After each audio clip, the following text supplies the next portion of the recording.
Step up and deliver the superior experience that today's consumers have come to expect. DealerTrack DMS gives you the tools to improve workflow efficiency, reduce in-dealership time, and put the focus on your customers so your sales team and your entire dealership shine. Hey, it's Daily Drive executive producer Jake Neer here in Detroit. On this bonus episode of the show, more of our own Laurence Iliff's conversation with Slate Auto design chief Tisha Johnson about the EV startup's vision to make an affordable, customizable electric pickup. But first, one of the big stories of the past week was a new trade framework between the U.S. and the EU. We heard a clip of Autos Drive America CEO Jennifer Safavian reacting to the news on Friday's episode of the show. We thought you'd be interested in her full answer to the question from our own Hannah Lutz on last week's Automotive News Congress Conversations live stream. So here you go. Jennifer, I want to start with you. We had some tariff updates this morning, specifically on the EU and the U.S. The deal today, or the framework, said that they intend to accept and provide mutual recognition to each other's standards on vehicles. There's a lot of details we know that are still, yet to be sorted out. But what could that recognition look like, and what do you make of the framework overall? Yes. Hi. Thanks, Hannah, for that question, and thanks for having me with you. We were honestly pleased to see this framework be announced this morning. It's something that we've been waiting for now for a couple of weeks since the deal was reached a few weeks ago, and waiting for similar frameworks in writing with Japan and with South Korea as well, which I think are going to take a little bit more time. So what we were most pleased about in the finally seeing something in writing is when it comes to the autos, right, for the auto portion of it.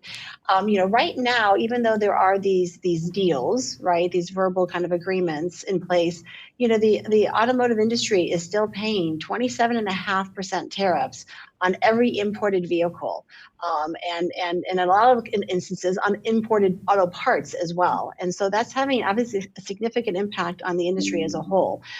So what this framework showed us today was, that they've agreed to a 15%. They'll lower the 27.5% to 15% at the beginning of the month when the EU introduces a legislative proposal, right, that sets forth sort of this agreement and everything they're supposed to do on their end. What we're hearing is that the EU is planning to work very quickly and try to introduce something this month even. So if that is the case, then that means going back to the beginning of the month, August 1st, imported vehicles and parts would drop from that 27.5% to 15%. Because even though we have these deals, these agreements, the industry is still paying 27.5% tariffs. So that's why this was really critical to see this come out today. And we hope to see something very similar quickly for Japan and South Korea as well. Again, that's going to be very helpful when it comes to imported vehicles and parts. But I would say, as far as the standards, there's a lot we still don't know, right? There's a lot that wasn't, it was only a couple-page framework that we saw today. And to me, I think, like I said, the biggest piece of it was talking about when that 15% was going to actually be enacted and be started. Right. So really solidifying that rate that we heard about and giving a more definitive timeline. Okay, Absolutely. That's helpful context. How are the automakers and suppliers navigating these tariff changes on a global scale? There's been so much that's happened and like you said, still waiting to see the paper on a lot of it. Yes. It's been really impactful for the industry, as you can imagine, right? I mean, these auto tariffs on imported vehicles and parts, we've been looking at a lot of these since early April. And again, like I said, at 27.5%, whereas we went from 2.5% maybe or 0% to 27.5%. That's a significant increase that kind of happened overnight, right? And while I will tell you, certainly my members are very supportive of the president's goal of more auto production here in the United States, it doesn't happen overnight, and yet these tariffs happened overnight, and they are really significant and really having an impact on the automakers, but also the suppliers, right? And I think it's really important to talk about the suppliers here because without the parts, without the suppliers, we can't produce here in the U.S., right? If there's any slowdown or shutdown of a supplier, that's going to have a significant impact on the production here in the U.S. And just to reiterate, from my members' perspective, and they're the international automakers here in the United States, they have been committed for a very long time to the U.S. market, and they have actually, over the years, they have invested $124 billion in their U.S. operations to show how committed they are to the U.S. And that continues every year. That grows, and they're willing to do more of that. They produce 48% of all U.S. production here in the United States, if I'm looking at 2024 figures. So that's nearly half of all production is done by international automakers. And they have 31 facilities across the United States. So they're very committed. And they're continuing to build out facilities and continuing to retool their facilities. But that all takes time, right? And it takes investment. And I think, as you've seen recently, there's been several automakers who have reported their earnings, and they've talked about the impact that tariffs are having on those earnings. And I think the cumulative number that I've seen recently is almost like $12 billion from those automakers who have reported their earnings. So it's having a significant impact on the automakers and their ability to continue to grow and invest here in the United States. So I would say, they continue to look for relief, from assistance when it comes to all of this. Again, they're willing to do more investment, more production here in the U.S. And you can't move suppliers overnight. There's a lot of things that just take some time. And I think that's kind of, one of the talking points and messages that we try to really relay is they're doing a lot. They want to do more, but it takes some time to do that. That was Autos Drive America CEO Jennifer Safavian on our recent Automotive News Congress Conversations live stream. If you missed it, no worries. You can catch the whole conversation on demand on our LinkedIn, Facebook, or YouTube pages. Coming up, the final part of our own Laurence Iliff's interview with Slate Auto Design Chief Tisha Johnson. Consumers have high expectations of the car buying experience. 88% of consumers said their experience matters as much as the company's products or services. And with low inventory, high prices, and high interest rates, you have the opportunity to step up and deliver a positive buying experience that helps consumers overcome their frustrations and feel good about their purchase decisions. Your DMS is a data powerhouse and must be well integrated across your dealership.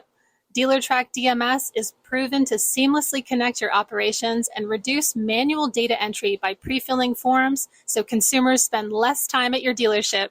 DealerTrack DMS is also key to helping you track, optimize, and improve the performance of your entire team. With actionable data insights from streamlined reports and metrics, you can find new opportunities for growth and unlock important process and profitability improvements.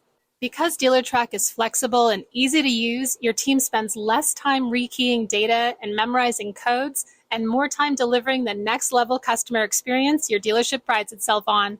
Bottom line, DealerTrack DMS improves workflow efficiency and puts the focus on your customers so your sales team and your entire dealership shine.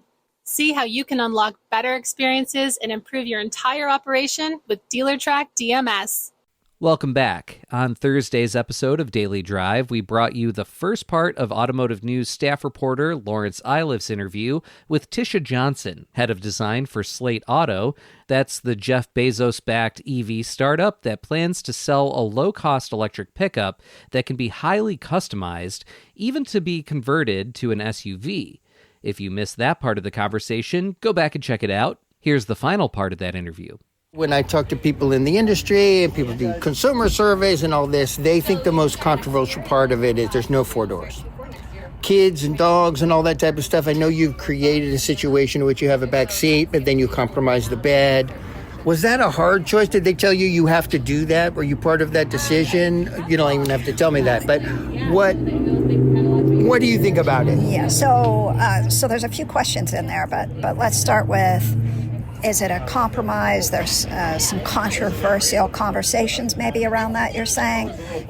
First of all, the truck bed itself is effectively a standard, for a small size truck. It's fully capable of handling normal utility. So it's got great capacity. So no compromise on the truck bed. We made a decision early on to have a two-door because we said, all right, when we start looking at what people want and what people need, people are asking for a low-cost vehicle. They're asking for something that they can afford.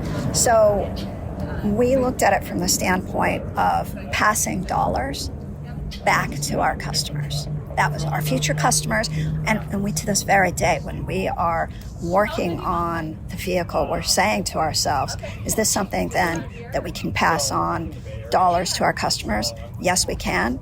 That's a sound, decision to make. So when you have less doors, you have less cost, you have less weight, and it actually gives you a measure of utility back. So what we've done then is said, okay, how can we make sure then that we're able to give back in that scenario? If we have 2 doors, what are other ways we can give back? So we have on the passenger side an extended track for the front seat. That means it slides forward more than the average seat. That gets you easily in and out of the vehicle to that second row if you want a 5-seater configuration. Yeah, I think that we've kind of got a little lazy as consumers in a way, in that we all used to have to climb into the back seat. We had a lot of Volkswagen Bugs when I was a kid. Like climbing into the back of the seat, it's like, you have to climb into the back of the seat. But now, everybody wants a 4-door. I think that only 5% of the market buys 2 doors. Do you think that customers are willing to say, well, wait a second, it's a low-cost car, it does a lot of things, I'll get over it? Well, the reason we got together and created this vehicle is because we believed that customers would show up for it. Future customers would understand all that they get here, and they would want it. And sometimes it is as much what you get as what we intentionally deleted. We are definitely hearing back from the market saying, thank you for giving us a roll-up window. I don't need to pay for that motorized version. I am happy to have a crank window. And, I can do that. And likewise, we're hearing from people, I'm fine to open up one set of doors and get into the back of the car. It is, I'm happy to do that for the sake of having a less expensive vehicle. Slate Auto Design Chief Tisha Johnson spoke with our own Laurence Iliff during an event at Monterey Car Week in California. Thanks for listening to this bonus episode of Daily Drive. We'll be back on Monday with a brand new full episode of the show.